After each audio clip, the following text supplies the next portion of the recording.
Great. So thanks everybody for joining. Seems like we're going to be a small crowd today, which is kind of nice, at least for the conversation. So if you do have questions, definitely put it in the chat, or we're going to basically be able to unmute people and kind of let them pop in as well. And I see Steve has joined us as well. Hi, Steve, who's in the audience, who was a part of us like in the previous installment with us as a Phobos. I also finally looked at the design documents for that, so fascinating stuff. Anyways, so welcome everybody. My name is Jess Brooks, and this is Twitch and Sniff Along, Leisure Suit Larry, Love for Sale, which is a game from 1996. And today we have a wonderful panel with us, including Simon Niedenthal, Libby Striegel, Al Lowe, Ashlyn Sparrow. And I just wanted to say a couple different words. So first, a big thank you to the University of Chicago Media Arts Data and Design Center for sponsoring this. It wouldn't have been possible without their help and support. And I hope that everyone got their scratch and sniff cards. If you have not received them, don't worry, they're probably still in the mail. For people, if you haven't gotten it, Al? What? I put tracking on yours. I'm gonna go look that up. That's sketchy. There's also like a check in there, so that's that better be getting there soon. Yeah, there's the honorarium. Anyways, but yeah, so for people that have the scratch and sniff card, definitely take it out. We might be talking about some of the odors in particular, as well as the general game design. And for today's structure in particular, we'll be kicking off actually with Libby showing us the Media Archaeology Lab once again, and some 90s computers that might have been relevant at the time to give people an idea of what it was like for those who potentially weren't born or who did not use computers at the time. I have vague memories, but yeah. So Libby, do you want to go ahead and take it away? Sure, thanks, Josh. So I am in the Media Archaeology Lab. You can see parts of our collection behind me here. And I'm going to switch over to a view of our 90s section of the collection. So when you got into this era in the 90s, we were in the land of the beige box. Whether that is a vertical box or a horizontal box kind of depends. So I actually spent a good chunk of time trying to get the original disk to run on one of our machines, and I went through 8 different machines trying to get it to run and had no luck because of a wide combination of different incompatibilities, which was part of the fun of being in this lab. So you probably had a pirated copy of the game. That's why. I have this one that Jess sent me. It's fake. I swear. Crystal case and everything. It's real. It's just that. So most of our Windows machines. So it's a Windows version. Most of our Windows machines, when they come to us, have been updated beyond the version that it wants. And then also I ran into things like, having to remember that we have to swap out the floppy drive for a CD drive on the laptops. So we live in a blessed age where I could play the game on an emulation online, but the joy of all of these old devices is sometimes we run into really funny issues, like doesn't have the right sound card compatibility or not enough memory if I have more than one program open at a time. So that was the fun of this. But the Media Archaeology Lab is, as we get back into normal life, open for visits if you ever want to come and see these things and try to get software running on your own. We're super happy to share these things with everybody. And yeah, the floppy drive is really funny. It's like, it goes in the front of this ancient Dell. So I had to swap out for the CD drive that's in there.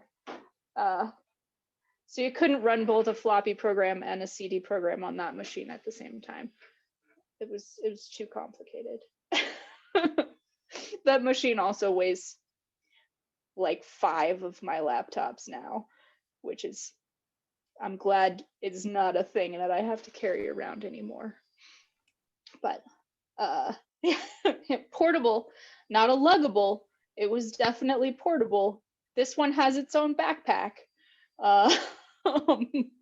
It was donated with its own special case. But yeah, so that's just a quick view of our lab. I'll give you a quick view of our software up here too. Not nearly as exciting as some of the older devices like we were playing on last time. The Apple II. Well, and the I have one of those up in my attic. Which one? That Apple II.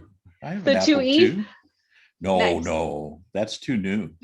The 2, our 2 is over with our 3 and Yeah, our K Pro. I think I have a 2 Plus.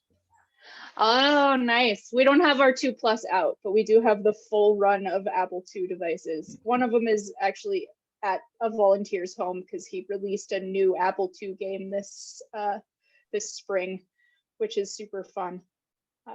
But yeah, Nox Archaist, he's part of the team that released that game, is brand new, released on 5 1/4. It's super cool. I strongly suggest you check it out. But I'm totally happy to have anybody join, anybody ask questions later if you've got more questions about the lab, but I just wanted to show off some of this stuff for you. And I'll pass it back to Jess. Perfect, thank you. So give me 2 seconds. I'm gonna repin our panelists. Let's see, here we go. So pin, and I'll pin myself, I guess. I guess I should be visible. Yeah, so thanks, Libby. For those that are interested in the Media Archaeology Lab, you can just look that up, or Libby, if you want to drop a link as well in the chat afterwards for those that want to kind of like go through the catalog and maybe see what there is. I think there's also like several copies of Leisure Suit Larry Love for sale there. I know that there might be like 4 or 5 copies of Leather Goddesses of Phobos or something. Yeah, we have a bunch of Leather Goddesses for sure. Okay, and I think I might have sent like, if not one, I have a second one now of Leisure Suit Larry Love for sale as well. So yeah, let me just quickly introduce our panelists today. So Al Lowe is an American video game designer, as everyone knows, and programmer and musician, and at one point as well an educator, which is going to be an interesting topic. And then who developed several adventure games, mostly for CR Online. He's best known, in fact, for creating the Leisure Suit Larry series, including this one, which is the 6th installment, even though it says 7, because I think number 3 never existed, or number 2, I forget which one exactly. Number 4, thank you. And then Ashlyn Sparrow is a game designer, as well as the assistant director of the Weston Game Lab at the University of Chicago. Ashlyn's been working with me on streaming all of these games throughout the session. So we had the pleasure of playing Leisure Suit Larry Love for sale for about 6 hours. I want to say maybe 6 to 8 hours straight, which is pretty fun. And then Simon Niedenthal is an associate professor of interaction design at Malmö University in Sweden.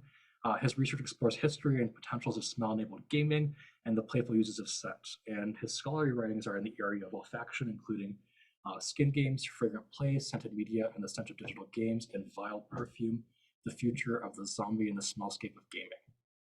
So this panel, and I'm a PhD student at the University of Chicago. I'm not going to introduce myself for long because that's not too important. But basically, this panel is kind of just like an informal discussion between the 4 of us. And for those that are interested, we're in a small group. For those that are interested in popping into the conversation or asking questions, feel free to unmute yourself or put a question in the chat, and I'll read it out loud when the time comes. But yeah, anybody want to start off with a question or a statement? Simon, Ash?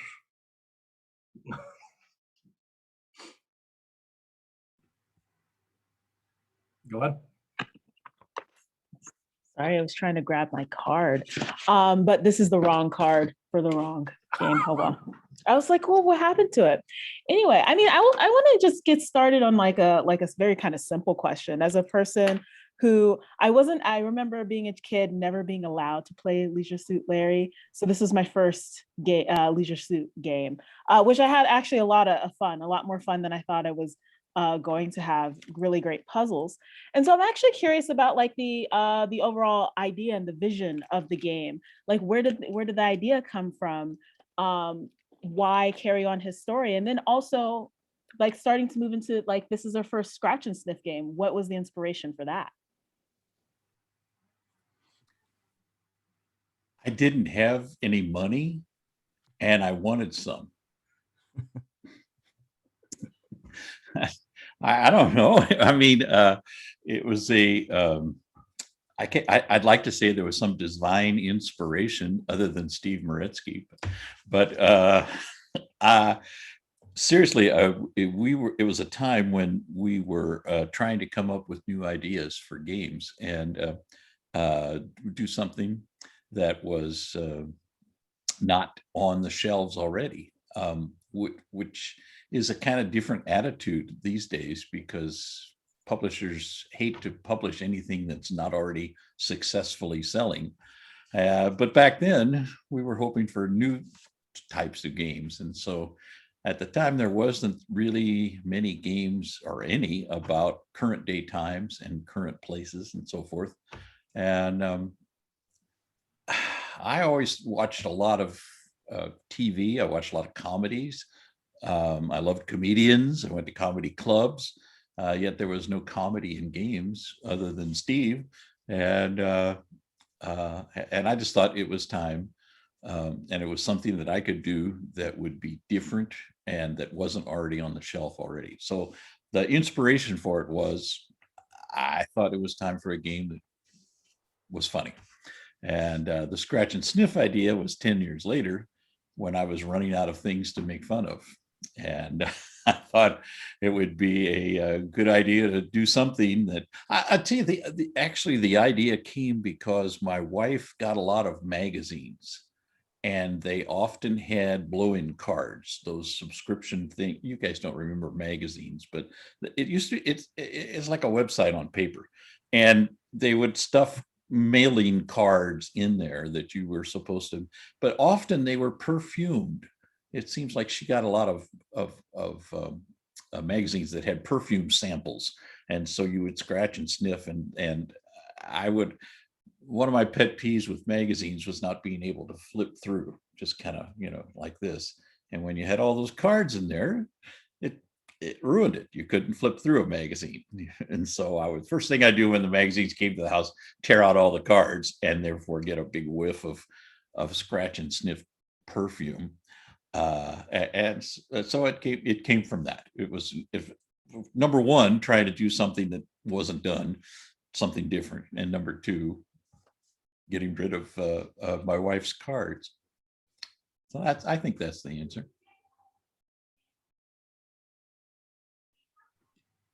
One of the things, Al, that I'm the senior member of the panel, and so I do remember magazines, and I also oftentimes have to educate my younger colleagues about some of the cultural references that you're making, which is one of the joys of a game like Leisure Suit Larry.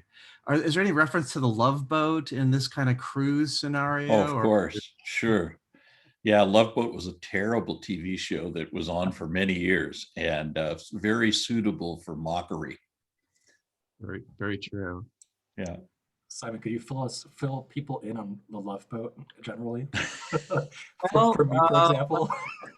It was, I don't know. I mean, I'm struggling here a little bit, but it had Gavin MacLeod, who was on the Mary Tyler Moore Show. That's right. Yeah.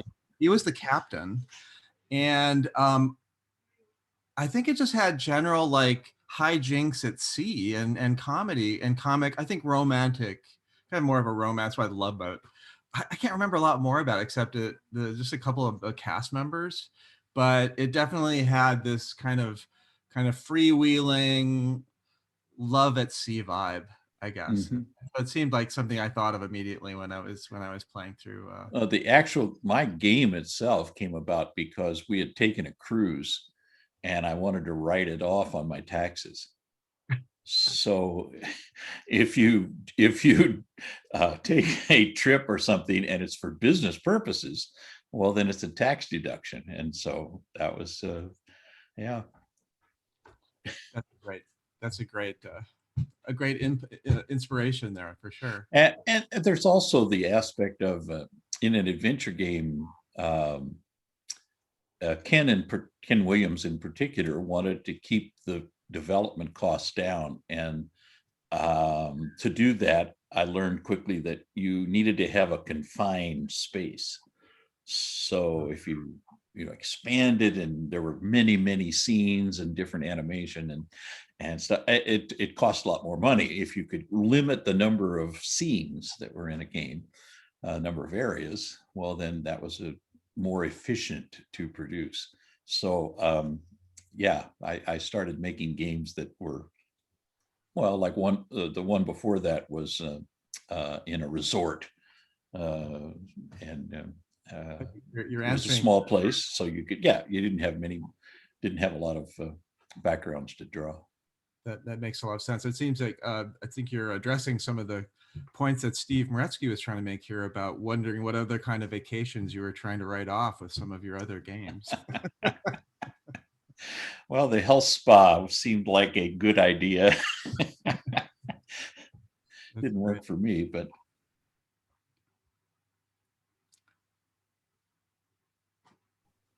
I'd be curious to know also, I know, so you could just say a little bit more about how you selected the scents that you put on the card. I know that you have a perfume here, which I think is interesting because you said that some of the idea came from perfume. And I think a lot of those perfume inserts in magazines, from my experience, drive people crazy. They would kind of get headaches, or they kind of couldn't stand it. But so I thought it was interesting that you've got the Annette Boning's Gardenia perfume here, which I'm not sure if the inspiration came from a magazine pullout. But. It was an iterative process in that we came up with the idea, and then it was, well, can we actually do this?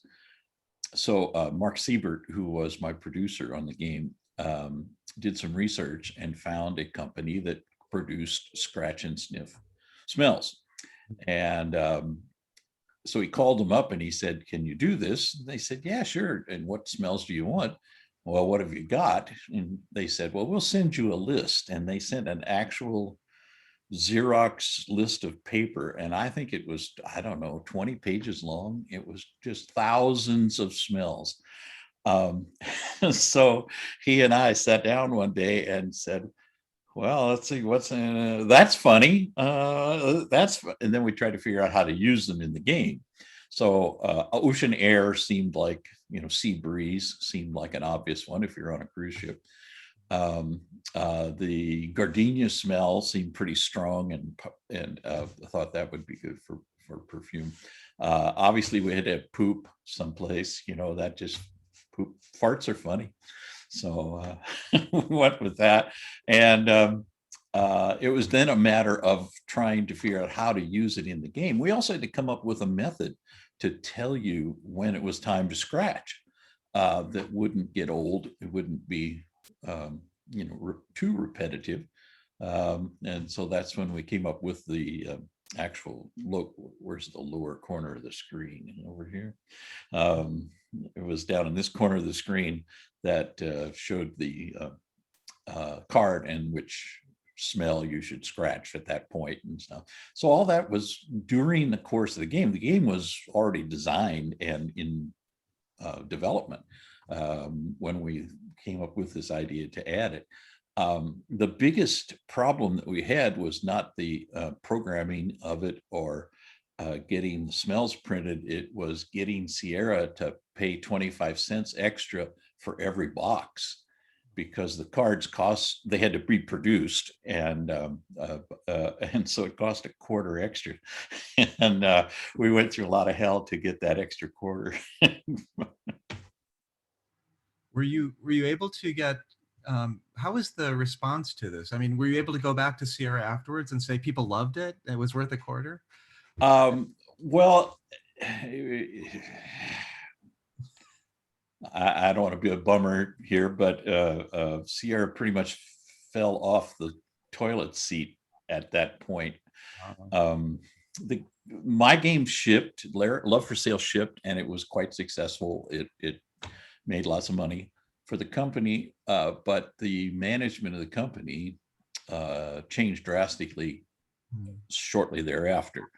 And I had ideas to make another game, but because I don't know how much of this you want to go into here, but Sierra was the victim of a hostile takeover by criminals. They had a guy commit fraud. He took over the stock of the company, the management of the company, took it away from the founders, Ken and Roberta Williams, and ended up being convicted in U.S. federal court of stock fraud manipulation, and he ended up spending 15 years in federal penitentiary.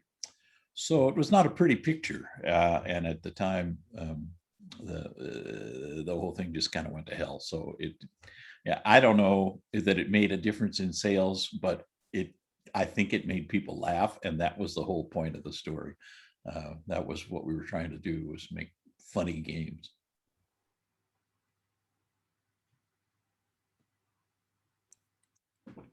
Oh, go ahead, Simon. I feel like you have something. I had another question for you, Al. One of the things that interests me, you talked a little bit about some of the ways in which you integrated scent. One of the things that I noticed was that it's a great way of describing different parts of the ship. So you have the top deck where you can have the sea breeze, and then all the way down to the kind of lower parts of the ship where there's diesel oil and things like that. Did you think about how it would be distributed throughout the ship and creating the different environments, or also you have food smells in appropriate places and things like that? Because the card came towards the end of development, we didn't change the game any. It was just, well, where can we use the card and get smells to fit the scenes that were already created? So it was more the other way around. Yeah.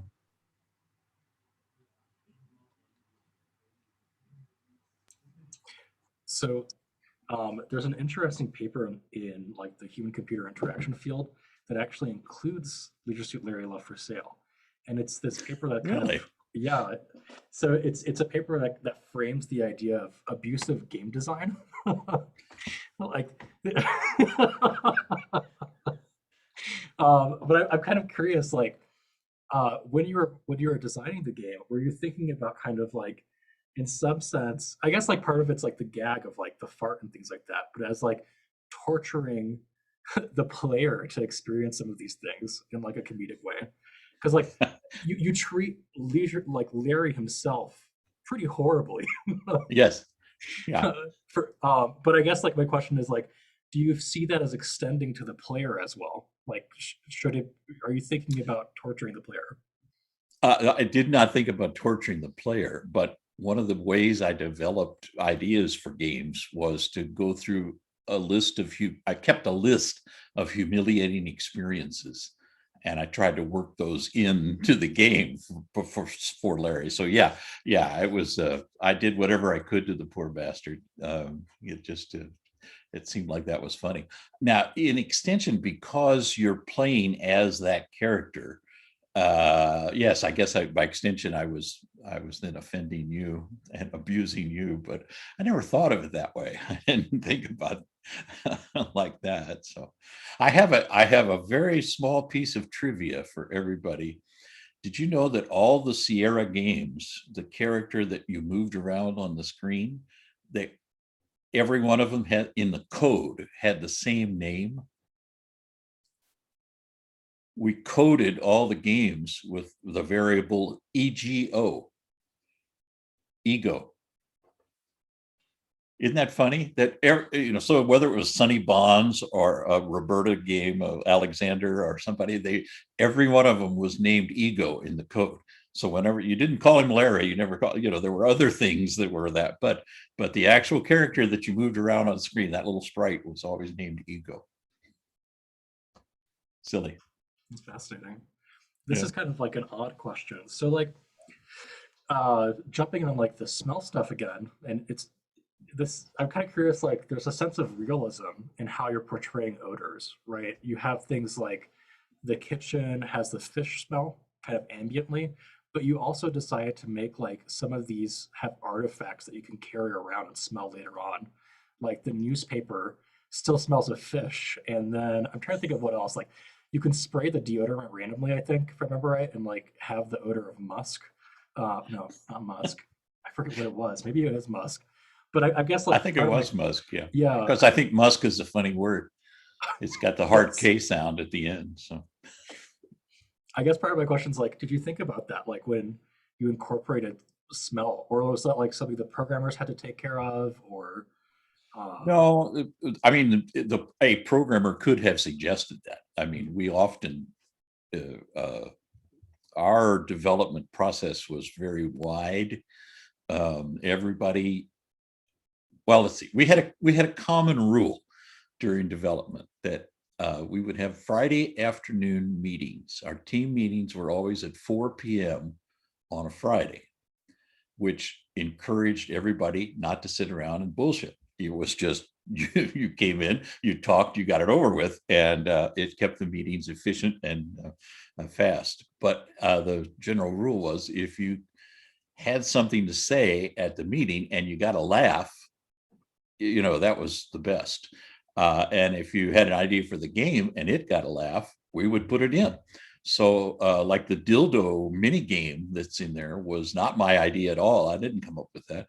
One of the artists was sketching during one of the meetings, and the guys on either side of him started laughing.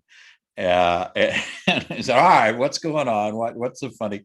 And he showed it and everybody laughed. And we said, oh God, we got to put that in the game somehow. How can we do that? So that was, yeah. I mean, there were a lot of things like that. So it could have been that somebody said, hey, what happens if you do this? Yeah, sure, put that in. But none of that was part of the original design, I assure you.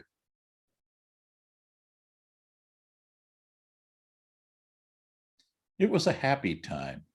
The dildo mini finding mini game, the best. I loved everything about it. We got 31 out of 32. A little disappointed Oh, to find the last one, but I digress. well, on my website, I have a walkthrough with them all listed someplace. I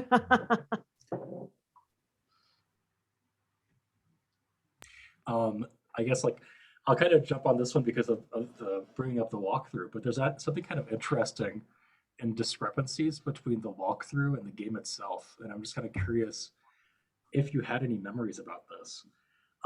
So in the walkthrough at one point, you can actually smell Annette B. Boning's seat.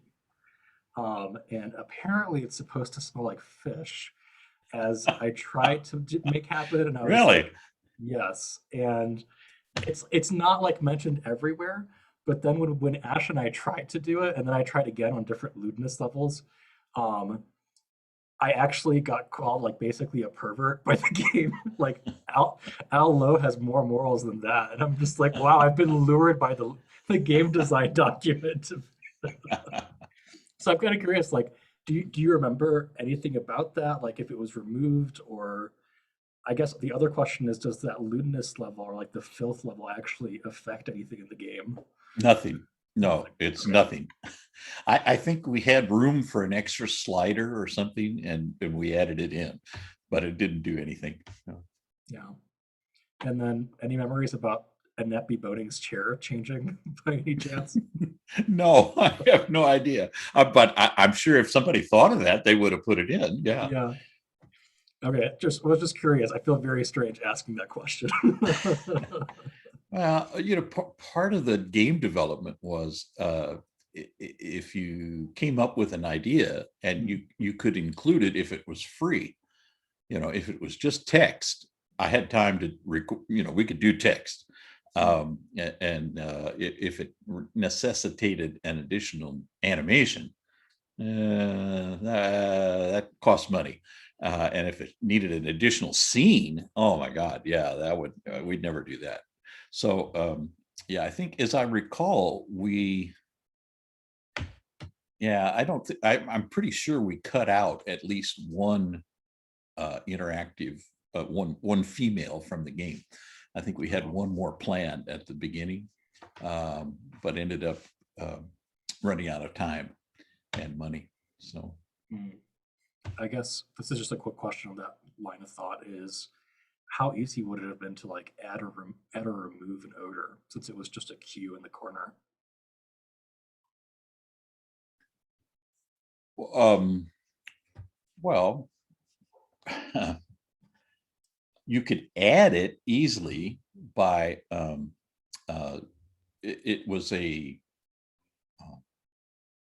method in the code. So by calling that method, it would put up this scratch and sniff. One of the parameters to the method was the number of the smell.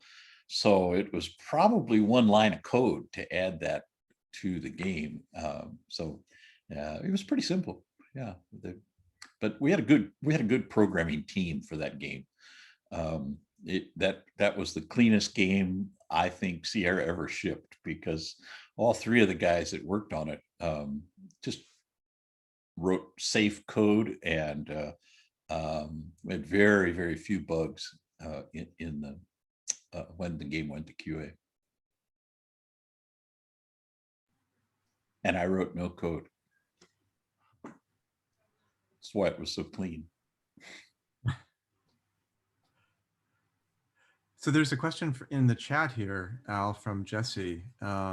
What were the team's thoughts on completionism, which is an interesting one too. I mean, you can play walkthroughs of Leisure Larry that are like an hour, and Jazz and Ash spent 8 hours.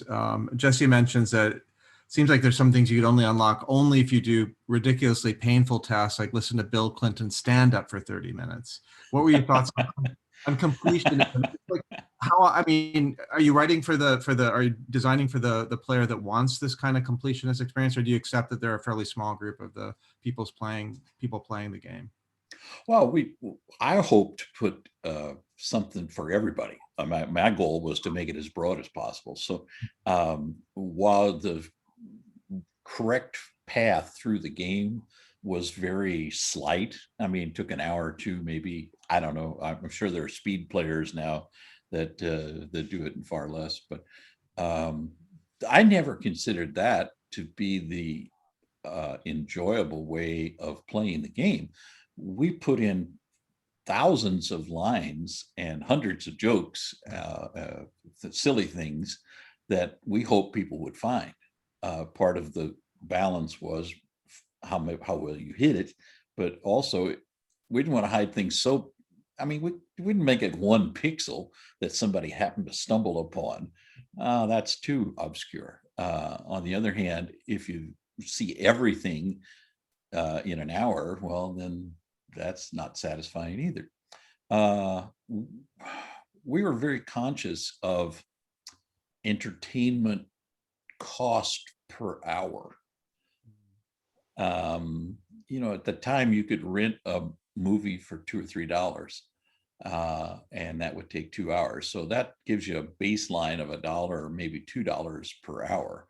And we hoped if for a $30 game that you would get 15 hours worth of play out of it, in order to see. And so we put in lots and lots of text that would take much longer than that if you saw all of it, I think. So yeah, I'm trying to remember the number of 6,800 lines of dialogue I think we recorded, and then a lot of messages, text lines that weren't recorded as well. They were just text.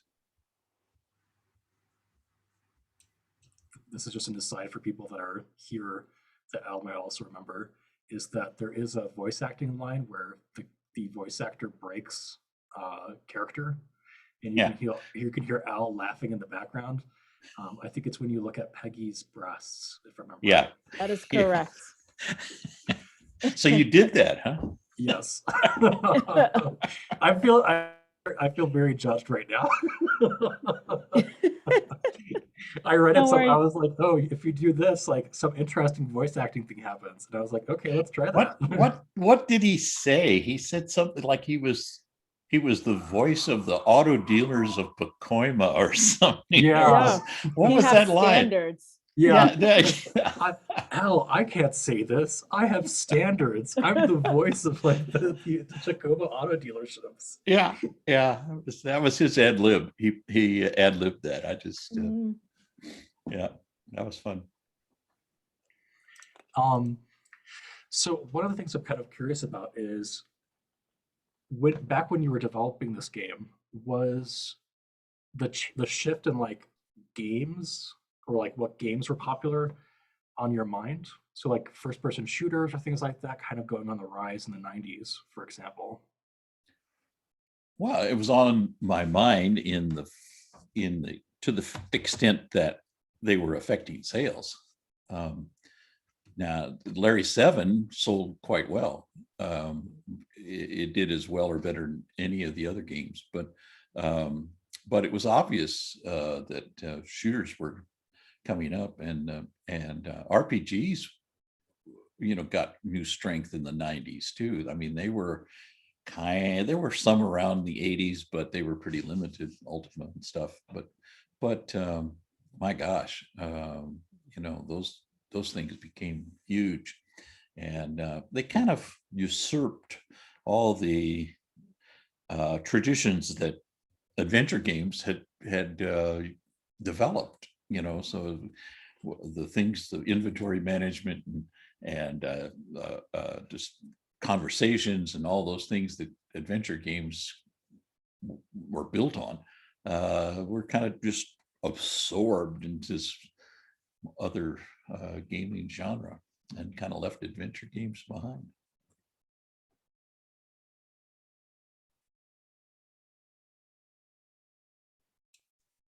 I think, oh, go ahead, Ash.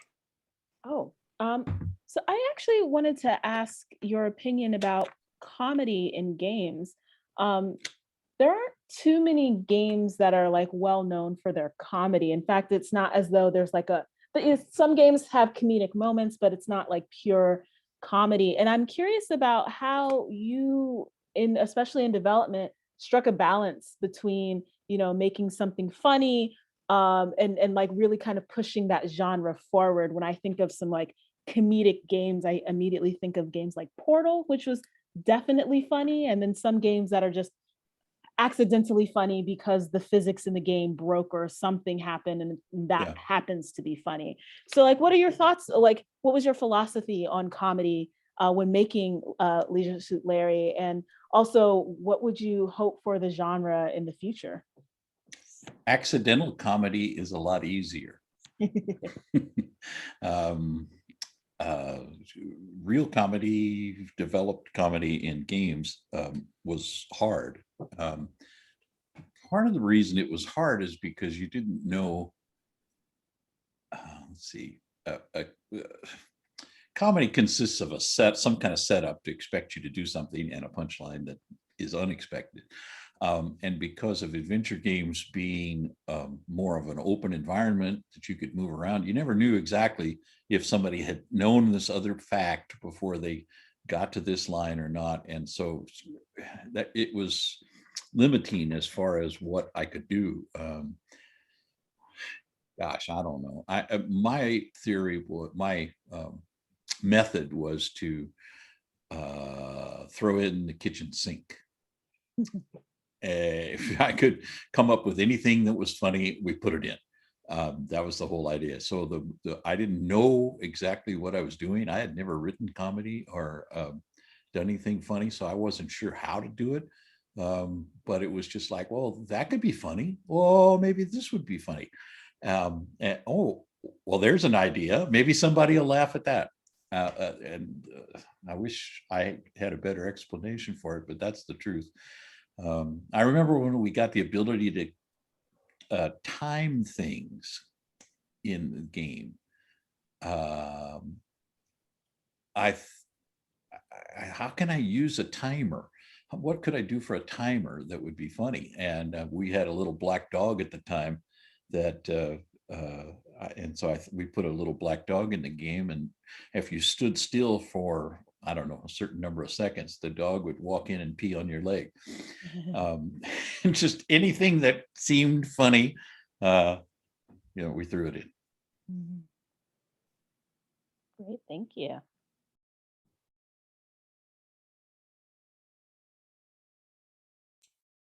I guess along the lines of Ash's comment, it's just before you were a game designer, you were an educator, right? You were a school teacher, if I remember right.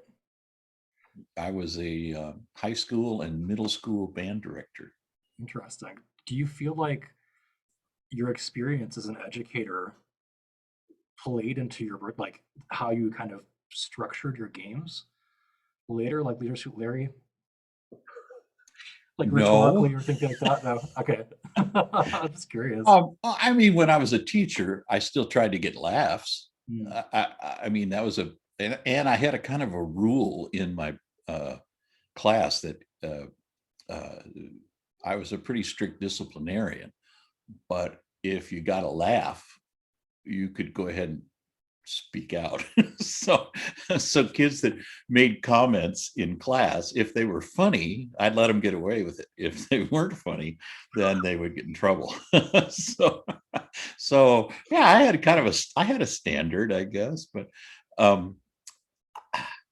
I think the kids that were in my band were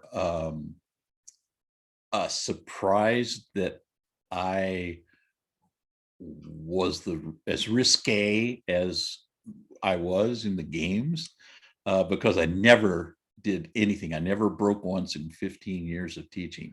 Never said a 4-letter word. Never used, nothing. I was straight ahead, straight arrow. On the other hand, I think they got the comedy because I tried to make my classes fun. And band is a weird class anyway, because nobody has to take it. So I always felt like I was when I was teaching, I was selling myself. I was trying to sell the experience and convince kids to stay in the class and to other kids to come in the class. So I was kind of selling, I guess, at that point, but selling the experience. But yeah, no, there wasn't much carryover between it. Although I have had many people email me and say that I taught them about prophylactics. So I guess that's something, huh?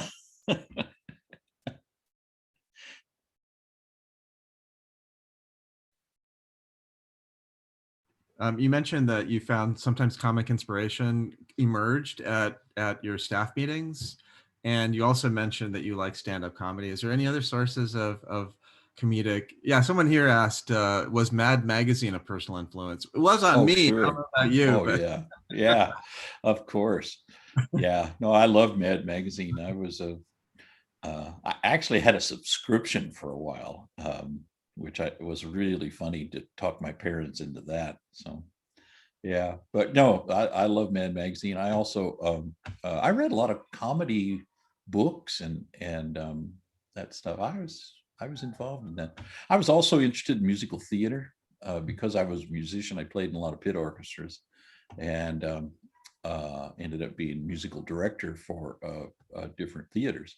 And I think that helped me in a weird way because part of what a game designer did in those adventure games was staging and moving characters around, setting up the sets and positioning the, blocking, I guess you'd call it, on the screen.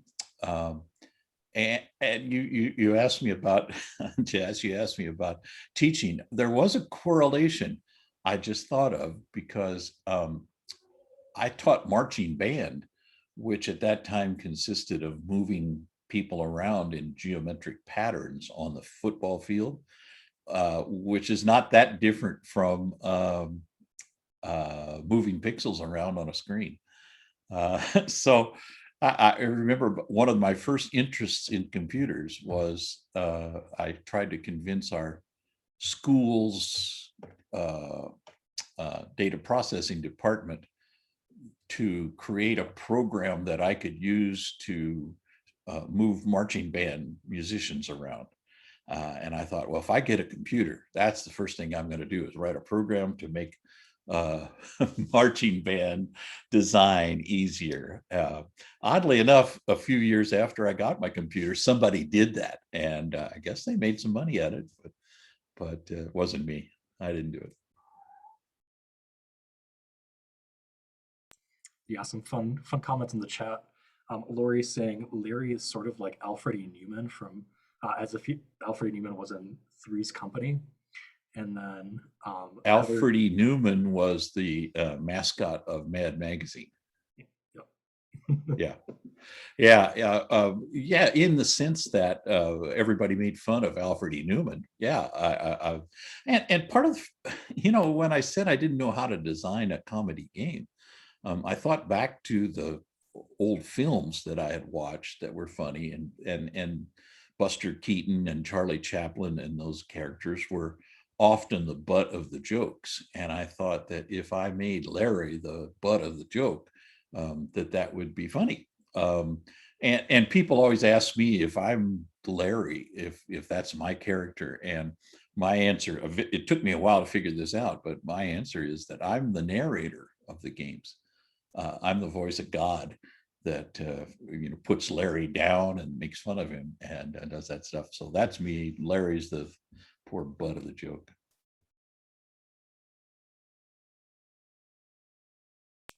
Nice background, Steve. Yeah. Steve's changing throughout the event, which is nice. That's spy versus spy. Yeah. Yeah. And then Jesse's asking an interesting question, which was, what was the motivation behind the extra lewd Easter eggs? I think Ash and I accidentally did one that we didn't expect. We were desperately trying to find beavers, and we found one in the library that was stuffed. And we were like, okay, we should try and milk this stuffed beaver, of course. Yeah, and of course. That triggered like the Jug mom and daughter duo to be suddenly naked in like a scene, which caught us completely off guard. We were like, what's happening now? Why are they naked right now? Yeah, and so a lot of that was the team's effort to get stuff by me and past Ken Williams and Sierra staff management, because they thought the games should be dirtier, and I thought it should sell lots of copies. So porn sells well, but it's a limited audience, and we were going for a different audience, and so I don't know. I mean, I thought as long as it was an Easter egg, as it was something hidden, and that most people wouldn't find. You got to remember, this was before the internet. I mean, it came out in 96, 95.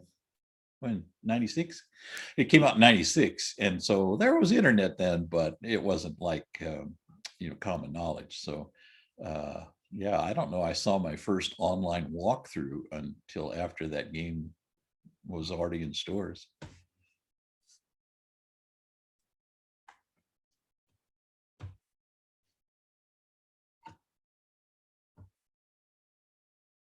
I think we're going to be pondering this connection now between, I think Heather mentioned this in chat, between marching bands and marching band choreography and game design. We're going to be pondering that for a little while now. I think that's such a shallow field, I'll tell you.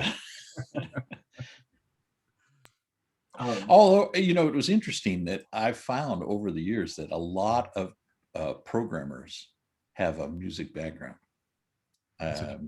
It seems to me remarkable that the high percentage of, and I had a friend once who worked for IBM, and he said that in the early days, I mean, like in the 50s, for example, IBM was trying to figure out what made programmers. How can we get people to program?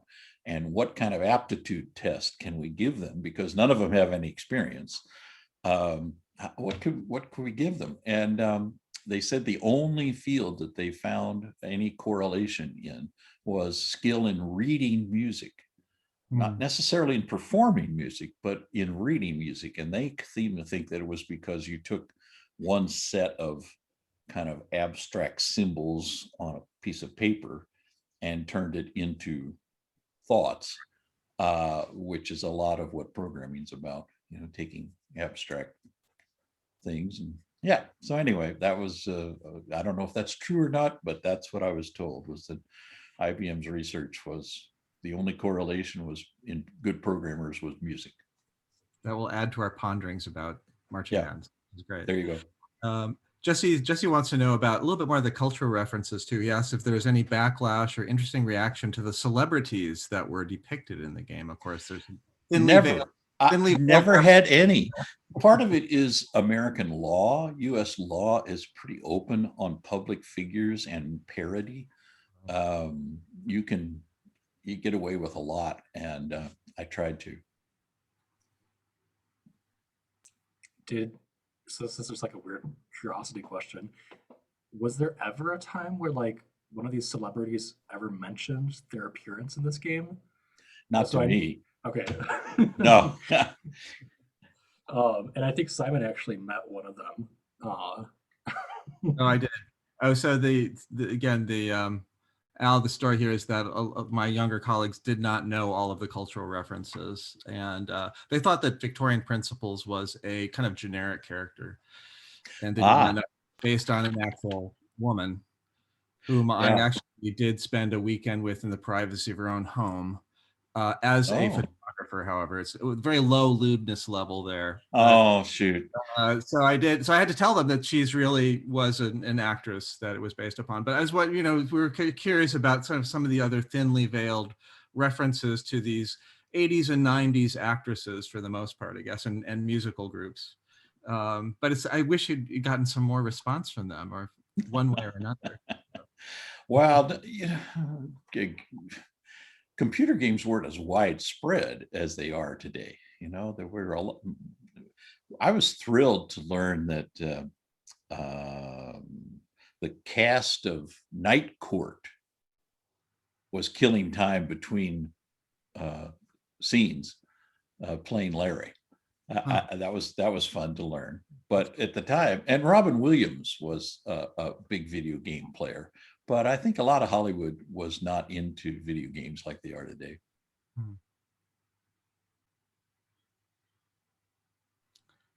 So it was great that there's a lot of leeway in U.S. law about parodying characters and making, being able to. Yeah, once you become a public figure, you get you're pretty much fair game.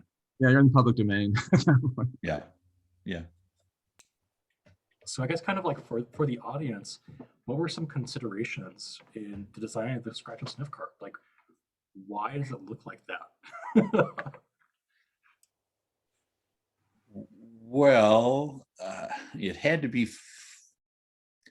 whatever that is, 10 centimeters, whatever size the CD jewel box case was. Yeah, that limited the size of it, which also limited the shape of it. So when we had a square and we had 9, we found 9. I think we actually found 12 things first that we were going to put 12 different smells. But when we laid it out, one of the artists laid it out and said, well, they're going to be kind of small little area to scratch in if we put 12 out there. There's before, I think it was 3 wide and 4 tall. And so we said, well, we could eliminate this one or that one, and it ended up being 9. So it was more physical dimensions limited than anything else. Yeah. I also had to argue for the extra 5 cents. You're holding up that disc there, reminds me. I had to argue for the extra 5 cents to print the center area on the disc, so the joke was funny on Larry's. They wanted to leave a big blank spot in the middle, which wouldn't be as funny. Yeah, I never caught that, but yeah, no, I suddenly see it. Yeah, it cost a nickel to print that little 1-inch circle there in the center. And I had to go to bat for that. I had to fight for that. And it irked me because about a month after the game shipped, I got a copy from somebody in Europe who was on the streets of Moscow and bought the game for $2 in a jewel box with a fully printed CD. Well, I don't think there was a scratch and sniff card, but the Russians not only pirated the game, but they produced it for $2, and obviously they were still making a profit. So, yeah, I said what we should do is hire those guys. We should get them to program the next game, so they could do that. For people that do have the cards with them, there's an interesting detail with the originals that, let me see if I can get the angle right. So the surface area size and the reproductions are the same, but the original cards have a checkerboard pattern, which I think is to like reduce the quantity of microencapsulated odors while retaining a similar surface, so you don't have to scratch like a small area. Super clever. I've never seen a book or any other scratch and sniff card do this kind of like 50% infill kind of structure. Yeah. Yeah. Fascinating. I'm sure we saved money. That's all I can say. I don't know. I'm sure it was a cost factor, because I mean, when you make 1 million of those, you're talking real money. That's that'll be some artist's new Porsche. No, so really. One of the questions that I have about the game is that it's so in the topic of like scratch and sniff, it's usually seen as a distraction because it's so participatory. But Leisure Suit Larry Love for Sale seems to be the opposite direction. It's incredibly participatory. Like you have, what is it called again? Cyberstar, and then also Cybervox. And it's almost like you're telling people, put yourself in the game and like participate in it in some way, like beyond just like pointing and clicking and controlling Larry. I guess like as far as I know, Love for Sale was the first game in which you could put your own picture, and in which you could record your own voice and insert that. Now, these are the early days of photography and so forth on computers and recording on computers. So I don't think many people did it, and it was quite limited. I think it had to be a WAV file, and I think it had to be not a JPEG. What was it back in the old days? Yeah. So anyway, but at least we tried. We were trying to do something fresh, do something different. Yeah. So we actually got it working. So that still is completely functional with like the Steam version of the game. That's actually just the DOSBox port of the game. One of the audience members ended up being the picture. We had no clue where it would show up, and then when it did show up, we were like, what's going on? And Ash was never told that I was going to put a picture in there. It was crazy. She was like, gosh. This must be someone that like looks like that person. It's not like can't possibly be that person. Well, I'm glad it works. I'm glad to know somebody got a laugh out of it. So Lori's asking a fantastic question, and I'll kind of expand this a bit more, which is the idea of, I guess, did you know your demographics at the time of players? Like, if it was predominantly men that were playing, like Leisure Suit Larry 6, and was that a consideration for Leisure Suit Larry 7, or did you know, like, in general, who was playing these games? What we knew was that a surprising number of women were playing. We had, on the original game, we thought it was going to be 95% men, and it turned out that because of the way I wrote the game, women ended up enjoying it. I tried to make the women the smarter characters, and the men the dummies, and Larry particularly was the boob of the game. He was just the fool, and therefore the women were smarter. And so I remember several times at conventions or a sales conference or something, somebody would introduce me and they would say, well, you're that guy that wrote Leisure Suit Larry. Oh, that's a horrible game or something. And inevitably, a woman would come to my defense and say, have you actually played that game? Because if you played it, you would know that. So I think that was a big part of what I was trying to do, was to make so what we found out when we actually did some demographic surveys, that it was about 60-40. That about 40% of the game players were women. And that's pretty high, because back then computer games were heavily male. And I guess still are, now that I think about it. But we had a surprisingly large number of women that enjoyed the game. Yeah, I want to like piggyback on that, because that's after Jazz and I completed the game. I was noting that, you know, of all the things that I heard about this game, that I actually don't think it was as bad as people are making it out to be. And I definitely noticed, like, the women have a lot of agency and power and choice as to what it is Yeah. that they choose, they can do, right? And they're usually the person who's enacting things on Larry because they choose Right. to like enact things on Larry. So I thought it was really like an interesting kind of balance. And I don't know the reception, you know, in 1996, but like just playing it in 2021, I'm like, this is not as risque as I thought it was going to be, barring the fact that we milked a beaver and, you know, went into a room with like naked ladies. But like, you know, it was like, you know, it's fine, but it was still kind of like, you know, there's a lot of agency, power, and choice there that I found kind of interesting. The dirtiest part of the game was always the box. You know, I didn't have real control over the box, and the boxes were always much more exciting and much more sexual than the actual game itself. The game itself wasn't, you know, wasn't much to it. So we're getting close to kind of an end, but we can keep chatting for a bit. One of the questions that I have for you is, since it's really rare for people to include smell in games, two questions. One of them is, would you ever consider producing, like if you had the opportunity, right, producing another game with smell as gags or puzzles or things like that? And the second is, could you ever imagine scent in games being anything else than a gimmick? This is a question that was posed to John Waters for cinema, for example.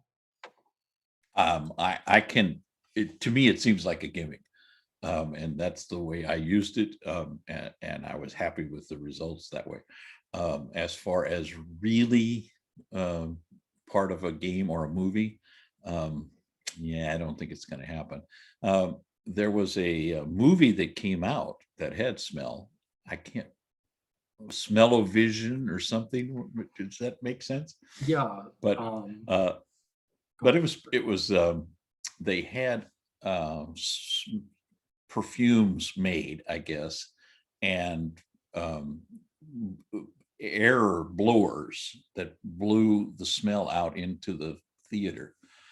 And I didn't experience it, but I know that it happened.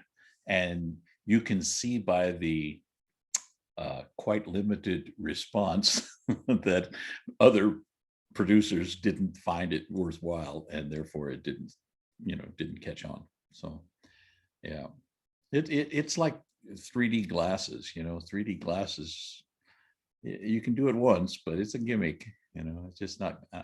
And I've been amazed that that 3D goggles have caught on as much as they are, that the reality glasses are, but it's tough. I would say no. I would not do another game with it without. Well, I should never say never, but I don't have a good idea for doing a game with it, I guess. It's interesting, Al, we also asked the same question to Steve Moretsky, and he answered exactly as you did. So Yeah, it was interesting to see that sort of common, you know. What his game? What was his game that had scratch and sniff? Was it Leather Goddesses? Yeah. Yeah. he felt sort of similar to. He expressed something fairly. He's had to run, but he actually also expressed something similar to what you said. Yeah, you know, and it may have been that I got the idea from his game. I mean, I know I played Leather Goddesses, but I I think I played a pirated version, so I didn't have a scratch and sniff card. He's gone now, isn't he? He's not. Don't worry, I've called the police on his behalf. How dare you? So one quick question actually about a previous statement that you had, where you mentioned that you kept like a log of humiliating events to take Yeah. inspiration from. Yeah. Did that include like humiliating smell-based events? Like, did you experience someone eating bean dip and then like approaching a craps table? No, but I'm sure once we came up with the idea of doing the scratch and sniff that we started a list of those smells, so and things that we could do. So yeah, I mean, a big part of my game development method, because you guys have to realize that no one knew how to write computer games, how to make video games. Nobody knew how to do adventure games. We played other people's games that we liked, and then we kind of did what they did, only different. And there were no books. I remember trying to buy a book about game development. Hell, I couldn't buy a book about programming when I started. You know, there was just there were books about Fortran and COBOL, but gosh, AppleSoft Basic? No, there wasn't. There were no books for that, or machine language for the 6502. None of that stuff. All that came later, and game design books just didn't exist. So a lot of the things that people now accuse me of bad game design, I just have to say, yeah, I did, because I didn't know what the hell I was doing. I mean, I did the best I could, but I made a lot of mistakes, and that was part of it. You just figured it out as you went along. I can say there's a lot of love for Leisure Suit Larry in this room right now. I can tell you. Well, me too. You know, I loved the game, and it was amazing to play. So there. Well, thank you. Larry 7. This is on that same note. Larry 7 was the first time I sat down to write a game when I thought, oh, I know what I'm doing now. I know how to do this. I can do this. I know what to do. All the previous games, and there were 25, I think I did 25 games, when I kept thinking, oh God, I hope nobody figures out that I don't know what the hell I'm doing. You know, I'm just going to keep faking it, and maybe nobody will notice. So that was a big part of the game business in the 80s. None of us really knew what we were doing. We just did it.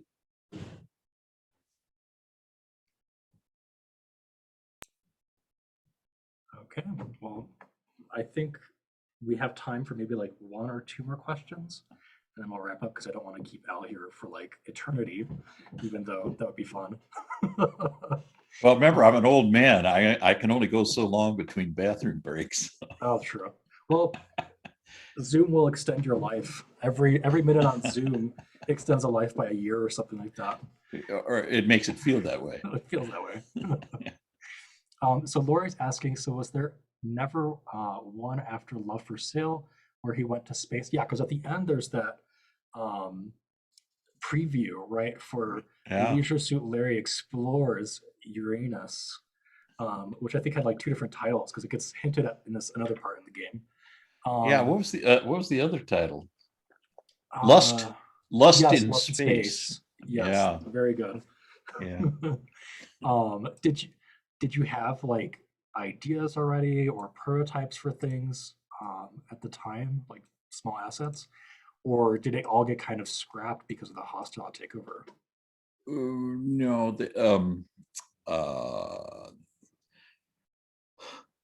I had always worked on a very casual basis with Ken Williams. And when he got taken away, they substituted a guy who had been in charge of selling crackers for Nabisco, or cookies. Maybe it was cookies for Nabisco.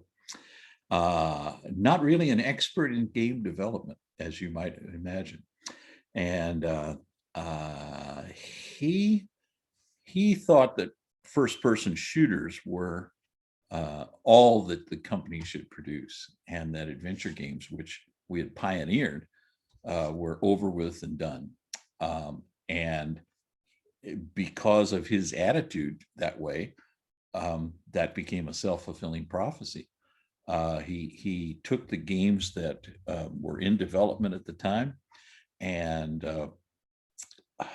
just made many mistakes. Let me just say it, that's the easiest way to say it. He made a lot of mistakes. And one of the things with me was, he said, well, why don't you go ahead and develop Larry 8, and we'll work you out a contract someday if we like it. And I said, no, I'm not stupid. I've done this before. I get a contract first, then I'll develop the game for it. So while he was saying, I'll just get started, and that's not, and so finally I just said, well, we'll try 3D. We'll get an artist. We'll do some 3D stuff. And so we did some 3D character, which I've posted on my website. If you go to allowe.com, you can actually find the character we developed in a few weeks to serve as a demonstration and so forth. But we also thought of, at one point, we thought of using video. There was a time when full motion video was a thing. And we actually did a screen test with some actresses of like doing a full motion video Larry. Oh my God, it was just horrible. I mean, the same lines that I wrote, that were funny in cartoon style, were just sick when you heard an actual woman say them enthusiastically. It was an embarrassing experience. And so we decided quickly that was out, no full motion video. But 3D, I thought we could do a 3D character and making funny. I didn't think that Larry had to be 2D, although that it worked out well for those games. So. Well, there is a 3D Leisure Suit Larry in Love for Sale, but he only appears for like 3 seconds. There is? Yeah, there was like a 3D rendering, like when you get scanned for the clothing competition by the computer. Oh, yes. Yeah, that's right. See, you've played this game more recently than I have. The last time I played it would have been the fall of '96, because once the game ships, we take it out to magazines and do a press tour. And so I would have played the game, with the press then, but only the first parts of it. I have never played the game through since it shipped. 10 years after it shipped, somebody wrote me and said they were having trouble getting it to run in Windows XP. And I said, really? I think it would run better. And I actually pulled out a disk and installed it and ran the game. And I started playing it, and I started laughing at stuff that I didn't remember writing. So I was actually laughing at my own jokes, which is kind of silly, but yeah. And I ended up playing the game for quite a while, but I didn't get very far. The puzzles are too hard for me. I can't figure them out. Yeah, we had a challenge with one of them. Actually, I thought that the Bill Clinton standing around for 30 minutes was part of a puzzle. So we were like starting to do that.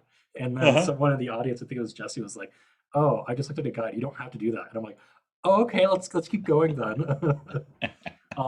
Which on a like tangential question that Jesse's actually bringing up right now. And I think Ash and I forgot to make this beverage. Was there any We inspiration? did. Yeah, I'll record myself making the beverage and posting it on YouTube afterwards. But Same. Drew Barrymore orders a beverage called the Gigantic Erection, which Yes. includes triple sec, um, basically just alcohol and then mayonnaise, and then the frozen Mhm. banana. Could you tell us about the inspiration for that wonderful beverage? Inspiration. No, there was no inspiration. We just tried to make up the sickest thing we could come up with.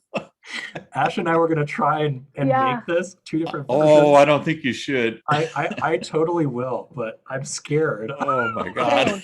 Especially with the mayonnaise idea. Like, why not Mayonnaise. cream? Yeah. Why not just regular whipped cream? I'll let everyone know how it tastes afterwards and recommend it or Oh, don't tell me. I don't want to know. not. Lori's saying that they'll give like anyone a dollar bill to walking into a bar today and ordering a gigantic erection. If I'll give a dollar bill if you walk into a bar. Okay.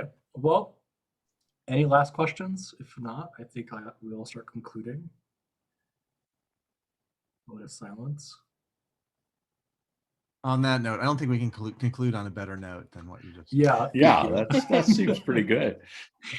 Ending on a high note with a gigantic erection. Fantastic. Well, I'll tell you, if Heyo. anybody has sat around all this time, you should go to my website because I have lots of inside jokes and stories about Sierra in the old days, and I have a lot of humor there too. But there's a lot of Larry stuff, and you can download all the music from the game. Just a lot of stuff. All of it's free, and I even think that I got a notice from Google saying that they weren't running ads on my site anymore because it was too dirty. There was some page that they found that didn't like. So I think there's not even any advertising anymore. So enjoy yourself. Go to allowe.com. And for the past 22 years, I have mailed out 2 jokes every morning, every weekday morning, to a Cyber Joke 3000, which I learned quickly to not go with 2000 because then it got confused with the year. So that was what I learned from Larry 7 was make all your cyber realities 3000 so you got plenty of time to let them get old. For those who are joining. Oh, and I'll also put in a plug for my sales on eBay. I have a bunch of original games. Oh, in fact, I could. Yeah. Please do show us. You might have to Do a remove the blur show filter. here. Oh, it's blurry. Oh, yeah. Well, If you hold it up like against your body, it'll be unblurred. yeah. Let me turn off that silly background. And while I was doing that, so you can go to allowe.com. Lori put a link in the chat actually for that. And I know that at one point you were doing like the eBay sale as well before. I saw like an interview about that. And for the series itself, I'm just going to put it in the chat as well. This is the Twitch and Sniff Along series. We're concluding basically the first 2 installments, Leather Goddesses of Phobos and Leisure Suit Larry Love for Sale, which were the 2 first ever video games with smell that I know about, unless there's like, I try to find other countries, but no luck so far. Thanks, Ash. And then take it away, Al, if you want to show like some of the sneak peek of what's going to be on eBay. Oh, I've got a bunch of boxes that I found up in the attic of games that, yeah. So if you want a Love for Sale, an original, I have them, and I have a bunch of collections too. So Love for Sale for sale. Yeah, Love for Sale for sale. By the way, on my website, I have a list of, I think it's 32 alternate titles for this game. Oh, interesting. Wait, oops, I'm getting a glare there.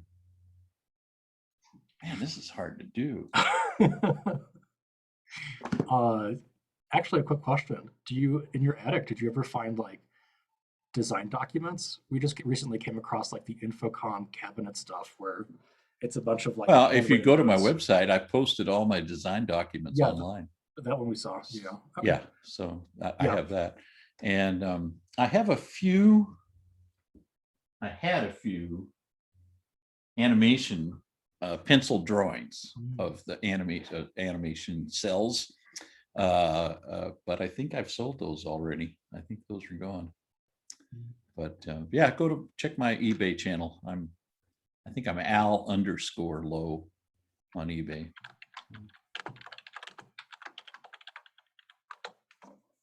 Okay, I added that to the chat. So thanks everyone for joining in, and a huge thank you to Al, Simon, and Ash for joining me on this panel discussion about the game. This was fantastic, very fun. I thought Steve was going to talk about Scratch and Sniff. What happened to Steve? Oh, Steve talked last month. So the structure of the series is like, for each installment, we give like a month to the game where Ash and I stream it. And then we had like a panel discussion where also some other Infocom employees joined, like Michael Dornbrook, which is kind of interesting. In their case, they got the microcapsulated inks for free. Wow. Yeah, that was kind of an interesting and surprising aspect. But yeah, maybe we'll do like later down the line when we have a couple more installments, like a panel where it's like all of the game designers join together and condemn smell. Well, Yeah. thanks. I'm glad that there, I swear to God, when we were doing these games, we never dreamed that anybody would be interested in them in 5 years, let alone 25 years. Mm. So yeah, it's real fun. Thank you. I can vouch that it worked very well as like a streamed game, especially with the smell and like people kind of experiencing it randomly together and all these Good. like odd details. Yeah. Okay. Well, I will stop the recording at this point just so that, or Simon, do you want to say something? I just want to say thanks to Al and to everyone for showing up. This has been so much fun. I really appreciate it. Oh, thank you all. And